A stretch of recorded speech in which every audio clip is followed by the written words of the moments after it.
ইসলামী ছাত্র আন্দোলন কেন্দ্রীয় কমিটি কর্তৃক আয়োজিত আজকের এই প্রতিষ্ঠা বার্ষিকী উপলক্ষে আয়োজিত এই সংক্ষিপ্ত সমাবেশে মোহতারাম সভাপতি, প্রধান অতিথি, এদেশের লক্ষ কোটি তৌহিদি জনতার আধ্যাত্মিক ও রাজনৈতিক রাহবার হযরত পীর সাহেব হুজুর চরমনাই, বিশেষ অতিথি, এদেশে হাজারো লক্ষ মানুষের আশার আলো সিনিয়র নায়েবে আমির ইসলামী আন্দোলন বাংলাদেশ হযরত মাওলানা মুফতি সৈয়দ মোহাম্মদ ফয়জুল করিম জাদাত হায়াতুহু ওয়া কাসরাত খিদমতুহু সহ উপস্থিত আছেন মোহতারাম মহাসচিব, ইসলামী আন্দোলন, ছাত্র আন্দোলন, যুব আন্দোলন সহ বিভিন্ন অঙ্গ সংগঠনের কেন্দ্রীয় স্থানীয় দায়িত্বশীল এবং আমার সাংবাদিক বন্ধুগণ, আমার সামনে উপস্থিত আমার তৌহিদি ছাত্র জনতা। আজকে অনেক বিষয় এখানে আলোচনা হয়েছে। জাতীয় নেতৃবৃন্দ অনেক গুরুত্বপূর্ণ আলোচনা করেছেন। বিশেষ করে আমি আসার পরে আলোচনা শুনতেছিলাম ভারতের আগ্রাসন সম্পর্কে। ভারত কিভাবে আমাদের উপরে বন্ধুর নামে ধোঁকা দিয়ে আমাদের উপরে আগ্রাসন চালাচ্ছে, অর্থনৈতিক আগ্রাসন, সাংস্কৃতিক আগ্রাসন, শিক্ষার মধ্যে আগ্রাসন, শেষ পর্যন্ত বিনা নোটিশে রাতের অন্ধকারে বাদ ছেড়ে দিয়ে আমার ভাই বোনদেরকে পানিতে নিমজ্জিত করে মারার আগ্রাসন। এখনো অনেকে বলেন ভারত আমাদের খুব কাছের বন্ধু, ভারত যেহেতু আমাদের চতুর্পাশে, তাদেরকে অ্যাভয়েড করা এটা তো আমাদের দ্বারা সম্ভব না। আমরা ভারতের পেটের মধ্যে। আমি বলি না, ভারত আমাদের পেটের মধ্যে। ভারতের চতুর্পাশে যে সমস্ত দেশগুলো আছে, ভারত, আপনারা ভুটান বলেন, নেপাল বলেন, ওইদিকে পাকিস্তান বলেন, অন্যদিকে চায়না বলেন, তার অল্প অদূরই আফগানিস্তান বলেন, এদিকে বাংলাদেশ। তার মানে ভারতের চতুর্পাশে যারা আছে কেউই তাদের বন্ধু না। কাজে আমি বলবো আমরা ভারতের পেটের মধ্যে নয়, ভারত আমাদের পেটের মধ্যে। সময় আসছে ঘুরে দাঁড়াবো, কথা ঠিক কিনা? যারা মনে করেন ভারত আমাদের বন্ধু, আমি বলবো যেই অত্যাচারী গণখুনের অপরাধে সারা পৃথিবীতে যাকে জায়গা দেওয়া হয় নাই, পৃথিবীর ইতিহাসে এত নিকৃষ্টতম স্বৈরাচার এই পৃথিবীতে দ্বিতীয় কেউ জন্ম হয়েছে বলে আমরা জানি না। আমরা চেঙ্গিস খা, হালাকু খার নাম শুনছি, মানুষের মাথা দিয়ে মিনার বানিয়েছে। অশোকার নাম শুনেছি, লক্ষ লক্ষ মানুষকে হত্যা করেছে। আমরা আবু জেহেল, নমরুদের নাম শুনেছি, আইয়ামে জাহিলিয়াতের ইতিহাস শুনেছি। কিন্তু রাতের বেলা হত্যা করে, দিনের বেলা তাদের ফ্যামিলিকে ডেকে এনে বুকে জড়িয়ে ধরে মায়া কান্নায় তাদেরকে ধোঁকা দেওয়ার মতো এরকম স্বৈরাচারের পৃথিবীতে দ্বিতীয় কেউ জন্ম হয়েছে বলে আমি জানি না। সেই নিকৃষ্টতম স্বৈরাচারকে সারা পৃথিবী জেনোসাইডের অপরাধে যাকে জায়গা দিতে পারে নাই, সেই খুনি হাসিনাকে যেই দেশ জায়গা করে দিয়েছে, সেই দেশ কোনোদিন বাংলাদেশের বন্ধু হতে পারে না। আমি বলবো ভারত, আমরা আপনাদের সাথে শত্রুতা চাই না, আমরা চাই সবার সাথে সুসম্পর্ক। কিন্তু এই খুনিকে আপনি আশ্রয় দিয়ে আমাদের সাথে বন্ধুত্ব করবেন, মাঝখানে মাদার গাছ রেখে কোলাকুলি করবেন, এই বন্ধুত্ব বাংলাদেশের জনগণ গ্রহণ করবে না। এই স্বৈরাচার হাসিনাকে ফেরত দেন, এরপরে বন্ধুসুলভ আচরণ করেন। যদি সম্ভব হয় কথায় কাজে মিল পাওয়া যায়, আমরা অবশ্যই আপনাদের সাথে বন্ধুত্বের হাত বাড়িয়ে দিব। সংগ্রামী বন্ধুগণ, সময় অত্যন্ত কম, গুরুত্বপূর্ণ আলোচনা করবেন মোহতারাম আমির নায়েবে আমির। দ্বিতীয় আরেকটা কথা বলে শেষ করব। আজকে আমরা যে এই তৃতীয়বারের মতো স্বাধীনতা অর্জন করেছি, বৈষম্য বিরোধী ছাত্র আন্দোলনকে কেন্দ্র করে শেষ পর্যন্ত সরকার পতনের আন্দোলনে বাংলাদেশের সর্বস্তরের মানুষ সম্পৃক্ত হয়ে এই খুনি হাসিনাকে বাংলাদেশ থেকে পালাতে বাধ্য করেছিলাম। কিন্তু যেই বৈষম্য বিরোধী আন্দোলন আমরা করেছি, আমরা কি দেখতে পাই? বর্তমান ধর্মীয় রাজনীতি প্রতিহত করবেন, আপনি ধর্মকে প্রতিহত করবেন, তাহলে বাংলাদেশে কি বাস্তবায়ন করবেন? বাংলাদেশের তো 95% মুসলমান ধর্মপ্রাণ। আপনি ধর্মকে প্রতিহত করে কি রাজনীতি কায়েম করতে চান? সবাইকে নিয়ে বাংলাদেশটা কায়েম করতে চান, ধর্মীয় লোকজনদেরকে বাদ দিয়ে আপনি কায়েম করবেন, কি কায়েম করবেন? আমি স্যারকে অনুরোধ করব এই ব্যাখ্যাটা আমাদেরকে স্পষ্টভাবে দিবেন। আসিফ নজরুল সাহেব অনেক অত্যন্ত বড় শিক্ষিত মানুষ, বিভিন্ন ডক্টরেট ডিগ্রি অর্জন করেছেন। তিনি হয়তো অক্সফোর্ড ক্যামব্রিজও পড়াশোনা করেছেন, ব্রিটিশেরও অনেক সার্টিফিকেট প্রাপ্ত হয়েছেন, অনেক কেতাবের এলেম অর্জন করেছেন।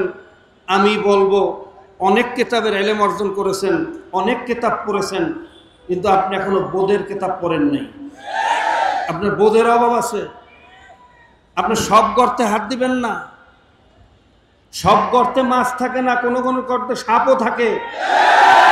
এই গর্তে হাত দিতে গিয়ে নমরুদ ফেরাউন টিকতে পারে নাই, শেষ পর্যন্ত শেখ হাসিনাও টিকতে পারে নাই। ইসলামের বিরুদ্ধে অবস্থান নিয়ে কোন শক্তি বাংলার জমিনে টিকতে পারবে না ইনশাআল্লাহ। বৈষম্য বিরোধী অবস্থান সৃষ্টি করবেন, সকল ধর্ম মত সকল মানুষকে নিয়ে যখন আমরা ঐক্যবদ্ধভাবে দেশকে গড়ার জন্য আমরা এক প্ল্যাটফর্মে একসাথে এক হয়ে কাজ করব, তখনই হবে বৈষম্যহীন একটা দেশ, তখনই হবে একটা আদর্শিক দেশ। কাজে আমি বলবো, উপদেষ্টারা যারা রয়েছেন, আপনারা দেশ মেরামতের কাজে ব্যস্ত আছেন, আমরা আপনাদের সহযোগিতায় সবসময় সতর্ক আছি ইনশাআল্লাহ। যারা বর্তমানে দেশ গড়া অবস্থায় বিভিন্ন ফায়দা লোটার জন্য দখলদারি করতেছে, বিভিন্ন ধরনের বক্তব্য দিচ্ছে, আপনারা তাদের বক্তব্যে এবং ষড়যন্ত্রে বিব্রত হবেন না। যতদিন পর্যন্ত বস্তুনিষ্ঠভাবে এই দেশ গড়ার কাজে কাজ করবেন, ইসলামী আন্দোলন বাংলাদেশ ইনশাআল্লাহ আপনাদের পাশে থাকবে। কিন্তু যখনই ইসলামের উপর আঘাত করবেন, এই দেশের 95% মুসলমানের সেন্টিমেন্টে আঘাত করবেন, এই মুসলমান কোনো অবস্থা চুপ থাকবে না। মনে রাখবেন, ইসলামের উপর হাত দিয়ে কেউ বাঁচতে পারে নাই, কেউ টিকতে পারে নাই, আপনারাও কিন্তু টিকতে পারবেন না। কাজে আমি সকলকে অনুরোধ করব, দল মত ধর্ম বর্ণ নির্বিশেষে, হিন্দু হোক মুসলিম হোক খ্রিস্টান হোক যে জাতির হোক, ধর্ম যার যার, দেশটা আমাদের সবার। আমরা একত্রিত হয়ে কাঁধে কাঁধ মিলে এই দেশে বসবাস করব, এই উদ্যোক্ত আহ্বান রেখে আজকে এই ছাত্র সমাবেশে উত্তরোত্তর সফলতা কামনা করে যারাই আয়োজন করেছেন এবং যারাই আন্দোলন এখানে উপস্থিত হয়ে এই মজলিসকে সাফল্যমণ্ডিত করেছেন, সকলকে আন্তরিক মুবারকবাদ জানিয়ে আউযু বিল্লাহি মিনাশ শাইতানির রাজীম। বিসমিল্লাহির রহমানির রহিম। ওয়া'তাসিমু বিহাবলিল্লাহি জামিআন ওয়া লা তাফাররাকু। সাদাকাল্লাহুল মাওলানাল আযীম। ইসলামী ছাত্র আন্দোলন বাংলাদেশ কর্তৃক আয়োজিত 33তম প্রতিষ্ঠা বার্ষিকীর সংগ্রামী সভাপতি, উপস্থিত প্রধান অতিথি বিষয় হুজুর চরমনাই, বিশেষ অতিথি শায়েখে চরমনাই এবং উপস্থিত ইসলামী আন্দোলন কেন্দ্রীয় নেতৃবৃন্দ, বন্ধুপ্রতিম ছাত্র সংগঠনের নেতৃবৃন্দ ও আগত ছাত্র ভাইয়েরা, আমি প্রথমে ওই মহান রব্বুল আলামিনের দরবারে শুকরিয়া আদায় করছি যে মহান রব্বুল আলামিন তার প্রত্যেকটি আয়াতকে বাস্তবে প্রতিফলিত করিয়ে দেখিয়েছেন। আমরা লক্ষ্য করেছি এই জালিম সরকারকে পদত্যাগ করাতে বাধ্য করার জন্য সমস্ত রাজনৈতিক দল একত্রিত হয়ে মানে সম্মিলিতভাবে এক দফা দিয়েও এই সরকারকে নামাতে পারে নাই। অথচ যেই ছাত্ররা প্রথমে চেয়েছিল অধিকার, হয়ে গিয়েছিল তারা রাজাকার, আর আল্লাহ পাক তাদেরকে বিজয় দান করেছেন বিজয়ের অঙ্গীকার। আর আল্লাহ পাকের বিজয়ের অঙ্গীকার হলো তোমরা সম্মিলিতভাবে থাকো, কেউ তোমাদেরকে পরাভূত করতে পারবে না। আজকে যখন ছাত্র সমাজ, জনসমাজ এক দফায় সম্মিলিতভাবে একত্রিত হয়েছে, যা আমরা অনেক ভিডিওতে দেখেছি, পুলিশ কর্মকর্তা আসাদুজ্জামানকে বলেছে একটা গুলি করি একজন কমে যায় কিন্তু একজনও ভেগে যায় না। যখন এইভাবে সম্মিলিত সংগ্রাম হয়েছে আল্লাহ পাক বিজয় দান করেছেন। সেই হিসাবে আমরা প্রত্যেকেই বলবো আমাদের প্রথমেই আল্লাহ পাকের কুদরতি পায়ে সিজদা করা উচিত। যেই আল্লাহ অল্প মেহনতে, তা কেমন মেহনত, ব্রিটিশদের তাড়াতে কয়েকশো বছর লেগেছে, পাকিস্তানিদেরকে তাড়াতে 9 মাস লেগেছে, আর বাঙালি স্বৈরাচারকে তাড়াতে 9 দিন লেগেছে। এই অল্প দিনে যে আল্লাহ আমাদেরকে বিজয় দান করেছে, প্রথমেই তার কুদরতি পায়ে সিজদা দেওয়া দরকার। এই ক্রেডিট জনগণের নয়, মানুষের নয়, ছাত্র নয়, আল্লাহ পাকের। আমি ইসলামী ছাত্র আন্দোলনকে বলবো, ছাত্র আন্দোলন ইসলামী আন্দোলনের আদর্শে অনুপ্রাণিত। তারা বলে আমরা ইসলাম, দেশ ও মানবতার কল্যাণে কাজ করি। এই 3 কল্যাণ যেখানে নাই, সেখানে ইসলামী আন্দোলনও নাই, ছাত্র আন্দোলনও নাই। সেই হিসাবে আমি আপনাদেরকে বলবো, সরকার চলে গেছে, জালিম চলে গেছে, এখন যদি আমরা আবার একত্রিত না থাকি, পরস্পর বিচ্ছিন্ন হয়ে যায়, আবার জালিম আসার সম্ভাবনা আছে। সুতরাং এক জালিমকে হটিয়ে আরেক জালিম আনা যাবে না। এই জন্য ইসলাম, সমমনা এবং দেশ মানবতার যারা আকাঙ্ক্ষা করে, যারা আন্দোলন করে, এই জন্য তাদেরকে এক থাকতে হবে। দ্বিতীয় যে কথা আমি বলবো, আজকে ভারত আমাদেরকে পানিতে ডুবিয়ে মারতে চায়। আমরা মুসলমান বিশ্বাস করি, ছাত্র আন্দোলন বিশ্বাস করে বাঁচানোর মালিক কে? আল্লাহ। মারার মালিক কে? আল্লাহ। ভারতের পেটে থাকি আর পিঠে থাকি, বুকে থাকি আর মাথায় থাকি, ভারত আমাদের ধ্বংস করার কেউ না। আজকে বন্যার পানিতে ডুবিয়ে মারতে চায়। আমি আপনাদেরকে হাদিসের একটা হাদিস শুনিয়ে আমি আপনাদেরকে আহ্বান জানাবো এর উপরে আমল করার জন্য। আল্লাহর হাবিব সাল্লাল্লাহু আলাইহি ওয়াসাল্লাম বলেছেন, তোমাদের 2 জনের খাবার 4 জনের জন্য যথেষ্ট, 4 জনের খাবার 8 জনের জন্য যথেষ্ট। ভারত আজকে মাত্র আমাদের 10টা জেলা পানিতে ডুবিয়েছে। যদি 40টা জেলাও পানিতে ডুবায়, বাকি জেলার লোকেরা যদি তার খাবার ভাগ করে দেয়, ভারতের শক্তি নাই আমাদেরকে মারা। সুতরাং আমি বলবো, শুধু আন্দোলনে নয়, ত্যাগে নয়, বন্যার্থদের সাহায্য সহ সব দিক থেকে যদি আমরা সক্রিয় থাকি, ছাত্র আন্দোলন সক্রিয় থাকে, আমাদের বিজয় কেউ ছিনিয়ে নিতে পারবে না। পরিশেষে আমি এই কথাই বলবো, ছাত্রদের এখন সুযোগ সবাইকে এই দাওয়াত পৌঁছে দেওয়ায়। আল্লাহর জমিনে আল্লাহর বান্দারা যদি আল্লাহর হুকুম বাস্তবায়ন করে, তাদের ক্ষয় নাই, ধ্বংস নাই। আল্লাহ পাক এই জমিনে শান্তি দেওয়ার মালিক, তিনি আমাদের শান্তি দিবেন। নাসরুম মিনাল্লাহি ওয়া ফাতহুন করিব ওয়া বাশশিরিল মুমিনিন। আসসালামু আলাইকুম ওয়া রাহমাতুল্লাহ।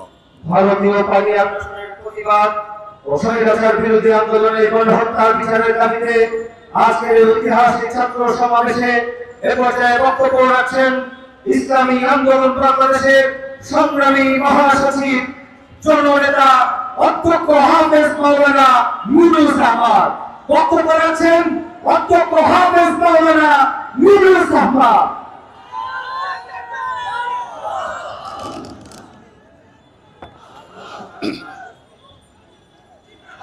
السلام عليكم ورحمة الله وبركاته. نحمده ونشكره ونصلي على رسوله الكريم. ইসলামী ছাত্র আন্দোলন বাংলাদেশ আয়োজিত আজকের বিশাল ছাত্র সমাবেশের মহতারাম সভাপতি, প্রধান অতিথি ইসলামী আন্দোলন বাংলাদেশের মহতারাম আমির পীর সাহেবের চরমনাই, বিশেষ অতিথি সাহেবের চরমনাই সহ কেন্দ্রীয় নেতৃবৃন্দ, বিভিন্ন বন্ধু প্রতিম সংগঠনের ছাত্র নেতৃবৃন্দ, সাংবাদিক বন্ধুগণ, সর্বস্তরের ভাইরা, প্রথমে আল্লাহ পাকের দরবারে শুকর আদায় করি। আল্লাহ পাক আমাদের উপর থেকে জুলুমের অন্ধকার দূর করে দিয়েছেন। সাথে সাথে স্মরণ করতে চাই যে সকল ছাত্র ভাই বোনেরা, আমাদের ছেলেমেয়েরা বুকের তাজা রক্ত ঢেলে দিয়ে এদের বাসীর জন্য এক নতুন স্বাধীনতা উপহার দিয়েছেন। যারা চলে গেছেন তাদের জন্য আমরা শাহাদাতের মর্তবা কামনা করি। সেই সাথে যারা আহত অবস্থায় কাটাচ্ছেন, কেউ চোখ হারিয়েছেন, কেউ পঙ্গুত্ব বরণ করেছেন, আল্লাহ পাকের কাছে তাদের সুস্থতা কামনা করছি। যে সকল অভিভাবক আপন হারা হয়েছেন তাদেরকে ধৈর্য ধারণের তৌফিক আল্লাহ পাক দান করেন কামনা করছি। সাথে সাথে ছাত্র ভাইদের উদ্দেশ্যে বলতে চাই, তোমরা এক নতুন ইতিহাস রচনা করেছ। তোমরা যখন ঐক্যবদ্ধ হয়ে ময়দানে নেমেছিলে, 16 বছর ধরে চালানো সেই নির্মম ইতিহাস যারা সৃষ্টি করেছে, শেষ পর্যন্ত তারা টিকতে পারে না, পালিয়ে চলে গেছে। আমার বিশ্বাস এই ইতিহাস তোমরা ধরে রাখবে, যতদিন পর্যন্ত ঐক্যবদ্ধ থাকবে আর কোনোদিন বাতিল মাথা উঁচু করে দাঁড়াতে পারবে না। আমরা গন্ধ পাচ্ছি, ঘেরান পাচ্ছি, তোমাদের বুকের তাজা রক্ত পাড়িয়ে এই রক্তের উপরে দাঁড়িয়ে কেউ কেউ আবার নতুনভাবে পকেট ভারী করার চেষ্টা করছে। ছাত্র ভাইদের উদ্দেশ্যে বলতে চাই, তোমাদের প্রতিষ্ঠান খুলেছে, লেখাপড়া করো, কিন্তু চোখ কান খোলা রাখবে, জানালা খোলা রাখবে। মাঝে মধ্যে উকি মেরে দেখবে, আবারও কেউ যদি উৎপাত শুরু করে আবারও নেমে আসবে এবং তাদের হাতকে ভেঙে চুরমার করে দেবে। সেই সাথে বিদেশি শকুনের চোখ পড়ে গেছে, নজর পড়ে গেছে। ছাত্র ভাইদের কাছে দাবি করতে চাই, পরামর্শ দিতে চাই, বিদেশি কোনো শকুন যদি এই ভূখণ্ডের দিকে নজর ফেলে তোমরা আবারও নেমে আসবে, ওদের চক্ষু উপড়ে ফেলতে হবে, আর যেন এই জুলুমের হাত বিস্তার না করতে পারে। আমরা বাংলাদেশিরা দেখেছি, যারা এই জুলুম করতে করতে অগ্রসর হয়েছে, এদের বাসী কত ঐক্যবদ্ধ হয়েছে। কয়েকদিন আগে আমরা ইতিহাস দেখলাম। এরপরে ভারতকে বলতে চাই, ষড়যন্ত্রের মাধ্যমে দেশের মানুষকে ডুবিয়ে মারতে চেয়েছো, আবার ওদের ঐক্যবদ্ধ হয়েছে। শিশুরা পর্যন্ত মাটির সেই ভাঙ্গা সেই ব্যাংক থেকে টাকা বের করে তেরান দিয়ে দুর্গত এলাকা দ্বারা পাঠিয়েছে, মেয়েরা দিয়েছে, ছেলেরা দিয়েছে, গরিব মানুষ বিক্রি করে দিয়েছে, ঐক্যবদ্ধ হয়েছে। এই জাতিকে থামিয়ে রাখতে পারবেন ইনশাআল্লাহ।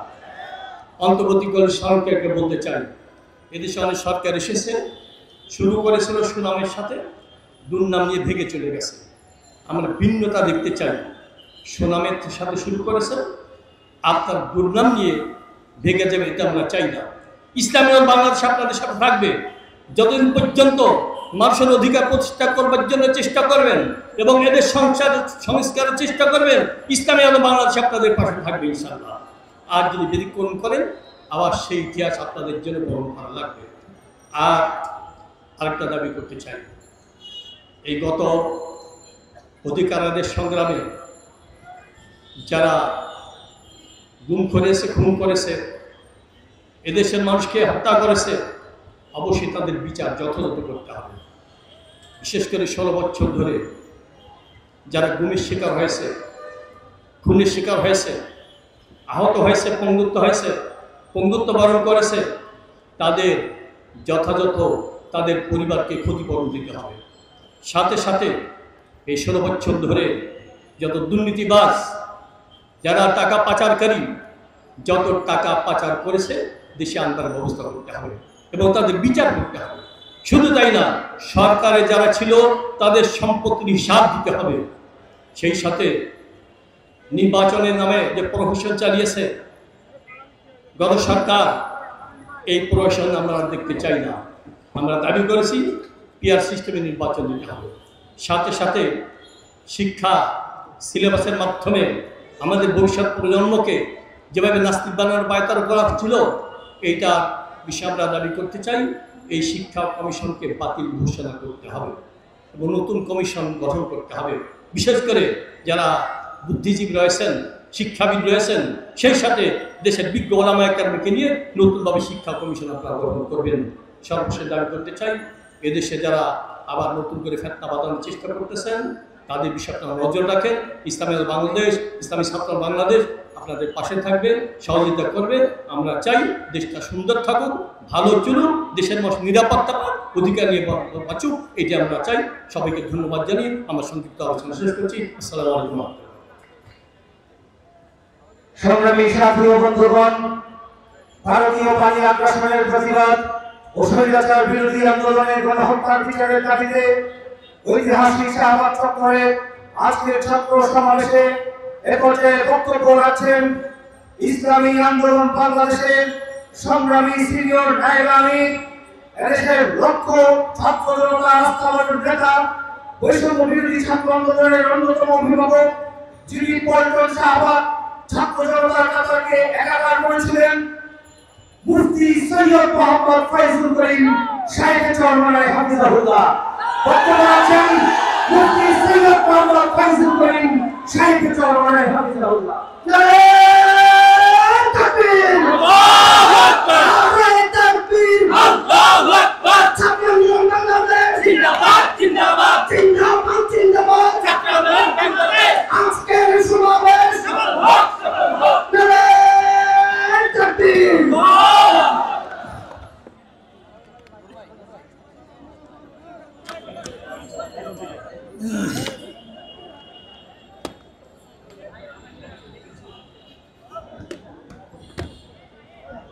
अस्सलामु अलैकुम व रहमतुल्लाहि व बरकातुहू। नहमदु व नसल्ली अला रसूलिल करीम, अम्मा बाद। फ़अऊज़ु बिल्लाहि मिनश शैतानिर रजीम। बिस्मिल्लाहिर रहमानिर रहीम। व तिलकल अय्यामु नुदाविलुहा बैनान नास। सबाई दुरूद शरीफ, अल्लाहुम्मा सल्लि अला मुहम्मदिन नबिय्यिल उम्मी तस्लीमा। ইসলামী ছাত্র আন্দোলন কর্তৃক আয়োজিত আজকে এই ছাত্র সম্মেলনের সভাপতি, আজকে সম্মেলনের প্রধান অতিথি ইসলামী আন্দোলন বাংলাদেশের মুহতারাম আমির হযরত পীর সাহেব হুজুর চরমনাই দামাত বরকাতুল্লাহ আলিয়া, সাম্যভূমিষ্ঠ সকল স্তরের ছাত্র ভাইয়েরা আমার, ভারতের পানি আগ্রাসনের বিরুদ্ধে এবং অপরাধীদের বিচারের দাবিতে আজকে সমাবেশ। ভারত সম্পর্কে কম বেশি আমরা সবাই জানি। এই ভারত এক সময় ছিল মুসলমানদের কর্তৃত্ব, মুসলমানদের শাসন। দীর্ঘ 750-800 বছর পর্যন্ত এই পাক ভারত উপমহাদেশের শাসক ছিল মুসলমান। কিছু মুনাফিকের মুনাফিকির কারণে 200 বছর ব্রিটিশ শোষণ করেছে, নির্যাতিত হয়েছিল মুসলমান। আমার মুসলমানের আন্দোলনের ভিত্তিতেই এদেশ থেকে ব্রিটিশ পালাতে বাধ্য হয়েছিল। ব্রিটিশ যাওয়ার পরে ভেবেছিলাম এদেশের মানুষ শান্তি পাবে, মুক্তি পাবে, প্রত্যেকের অধিকার ফিরে পাবে, কিন্তু ভারত তা করে নাই। আবার আন্দোলন সংগ্রাম করে পাকিস্তান নামে একটা ভূখণ্ড অর্জন করেছিলাম। ভেবেছিলাম মানুষ শান্তি পাবে, মুক্তি পাবে, অধিকার ফিরে পাবে, কিন্তু পশ্চিম পাকিস্তান আমাদেরকে আমাদের অধিকার না দেওয়ার কারণে আবার তাদের বিরুদ্ধে আন্দোলন সংগ্রাম করে আমরা বাংলাদেশ স্বাধীন করেছিলাম দ্বিতীয়বার। ভেবেছিলাম এবার মুক্তি পাবো, শান্তি পাবো, কিন্তু স্বাধীনতার পর থেকে আজ পর্যন্ত যারা শাসক ছিল তারা এদেশের মানুষের আকাঙ্ক্ষা এবং চাহিদা বাস্তবায়ন করতে পারে নাই, মানুষের অধিকার ফিরিয়ে দিতে পারে নাই। দলীয়করণ, ব্যক্তিকরণের মাধ্যমে, জুলুম অত্যাচারের মাধ্যমে দেশকে ধ্বংস করে ফেলেছে। ভারতকে বন্ধু বানিয়েছে, অথচ যার ভারত বন্ধু থাকে তার শত্রু প্রয়োজন হয় না। আপনারা জানেন সিকিম এক সময় স্বাধীন রাষ্ট্র ছিল, ভারতের খুবই বন্ধু ছিল, কিন্তু লেন্দুক দর্জির মতো এক চাটুকার এবং মোশায়েফকে সৃষ্টি করে সে সিকিমকে ভারতের পররাজ্য হিসাবে নয়, ভারতের অন্তর্ভুক্ত করতে বাধ্য করেছিল। আপনারা জানেন হায়দ্রাবাদ স্বাধীন রাষ্ট্র ছিল, ব্রিটিশ বলেছিল তোমরা স্বাধীন থাকবে, কিন্তু সেই স্বাধীন রাষ্ট্রকে পরাধীন করে ভারতের মধ্যে হায়দ্রাবাদকে নিতে বাধ্য করেছিল। আপনারা জানেন কাশ্মীর স্বাধীন রাষ্ট্র ছিল, কিন্তু এই ভারত সেই স্বাধীনতাকে দূর করে আজকে তাদেরকে গোলামি করতে বাধ্য করেছে। আজকে বাংলাদেশ স্বাধীন, ভারত থেকে স্বাধীন হয়েছে, কিন্তু লেন্দুক দর্জির মতো শেখ হাসিনাকে আর এক মুখ্যমন্ত্রী তৈরি করে ওদের গোলামি বানাবার চক্রান্ত করেছিল। কিন্তু বাংলাদেশের মানুষ সচেতন, তারা জীবন দিতে পারে, রক্ত দিতে পারে, আন্দোলন করতে পারে, না খেয়ে থাকতে পারে, তারা খোলা আকাশের নিচে ঘুমাতে পারে, তাদের সব কিছু স্বীকার করতে পারে। এর জন্য বাংলাদেশকে গোলাম বানাতে পারে নাই। আজকে তারা কি করেছে? ফারাক্কা বাঁধ দিয়েছে। ফারাক্কা বাঁধের মাধ্যমে আপনারা জানেন এক সময় আমাদের বাংলাদেশ কৃষি নির্ভরশীল দেশ ছিল, পানি ব্যতীত ফসল করা যাইত না। এর জন্য ওরা ফারাক্কা বাঁধ দিয়ে আমাদের দেশকে মরুভূমি করেছে, কিন্তু তারপরে বাংলাদেশের মানুষ ওর কাছে মাথা নত করে নাই। আজও ফারাক্কা বাঁধের সমাধান হয় নাই, আজও তিস্তার সমাধান হয় নাই। আজকেও প্রবাহিত ভারত থেকে যে নদী এবং খালগুলি আছে তার পানির ন্যায্য ইচ্ছা এখন আমরা পাই নাই। ওদের পানির দরকার নাই, ওরা প্রতি বছর আমাদেরকে পানি দিয়ে মারা চক্রান্ত করে। এবার বাংলাদেশের প্রত্যেক মানুষকে ঐক্যবদ্ধ হতে হবে। বাংলাদেশের উপর থেকে এমন এক শক্তিশালী বাঁধ নির্মাণ করব, যে বাঁধের মাধ্যমে ভারত পানি নিয়ন্ত্রণ করবে না, বরং বাংলাদেশের মানুষ পানি নিয়ন্ত্রণ করবে। যখন প্রয়োজন হবে আমরা পানি ছেড়ে দেব, যখন প্রয়োজন হবে পানি বন্ধ করে রাখবো, তাহলে ভারত আমাদেরকে ডুবাতে পারবে না। ওদের কাছে মাথা নত করতে হবে না, বরং ভারত আমাদের কাছে মাথা নত করে বাধ্য হবে। ওরা আমাদের অর্থনীতিকে ধ্বংস করে ফেলেছে, আমাদের সংস্কৃতিকে ধ্বংস করে ফেলেছে। আজকে ইসলাম শিক্ষা বইয়ের মধ্যে দেবীর মূর্তি আঁকা হয়েছে, আজকে রাধা এবং রামের কৃষ্ণের সবক পড়ানো হচ্ছে। আজকে আমাদের বাংলাদেশের 92% মানুষদেরকে নাস্তিক বানাবার চক্রান্ত চলতেছে। আমি অন্তর্বর্তীকালীন সরকারকে বলবো, এই শিক্ষা কারিকুলামকে পরিবর্তন করতে হবে।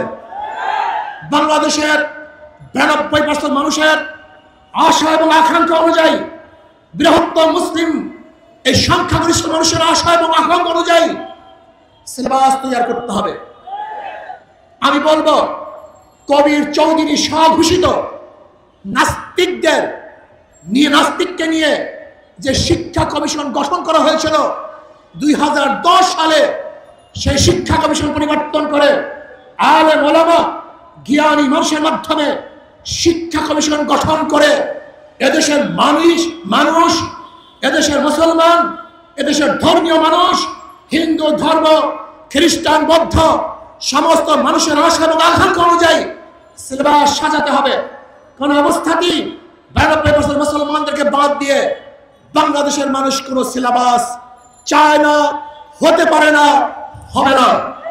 যে সিলেবাসের মধ্যে নবী মুহাম্মদ সাল্লাল্লাহু আলাইহি ওয়াসাল্লাম ইতিহাস থাকবে না, যে সিলেবাসের মধ্যে আবু বকর ইতিহাস থাকবে না, যে সিলেবাসের মধ্যে ওমরের গল্প থাকবে না, যে সিলেবাসের মধ্যে উসমানের কথা থাকবে না, যে সিলেবাসের মধ্যে আলীর গল্প থাকবে না, ওই সিলেবাস বাংলাদেশে চলবে না, চলতে হবে না। যে সিলেবাসের মধ্যে শাহজালাল ইয়ামানির ইতিহাস থাকবে না, শাহ বাহাদুরের ইতিহাস থাকবে না, যে সিলেবাসের মধ্যে এদেশ যারা শাসন করেছে, এই যারা গোটা ব্রিটিশকে লড়িয়ে দিয়েছে, তছনছ করে ফেলেছে, তাদের ইতিহাস যে সিলেবাসের মধ্যে থাকবে না, বাংলাদেশের বুকে সেই সিলেবাস চলতে দেওয়া হবে না, হবে না ইনশাআল্লাহ। ভাইয়ের আমার, সতর্ক থাকতে হবে, চোখ কান খোলা রাখতে হবে। আজকে ফখরুল সাহেব বলেছেন মৌলবীদের কোনোদিন ক্ষমতা আসে নাই, আসার সম্ভাবনা নাই। আমি ফখরুল সাহেবকে বলবো, আপনি মৌলবী হিসাবে মৌলবাদী বলে কাকে মিন করতে চান? কে মৌলবাদী? হিন্দু মৌলবাদী, খ্রিস্টান মৌলবাদী, বৌদ্ধ মৌলবাদী, না মুসলিম মৌলবাদী? ইসলামী মৌলবাদ জিন্দাবাদ, জিন্দাবাদ।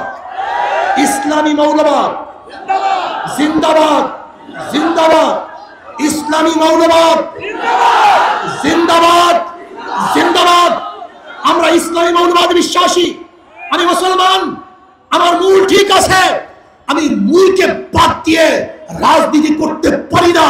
92% মুসলমানদের দেশে ইসলামী মূল্যবোধকে বাদ দিয়ে, ইসলামী মূল্যবোধকে বাদ দিয়ে কেউ কোনোদিন রাজনীতি করতে পারে নাই, পারবে না ইনশাআল্লাহ।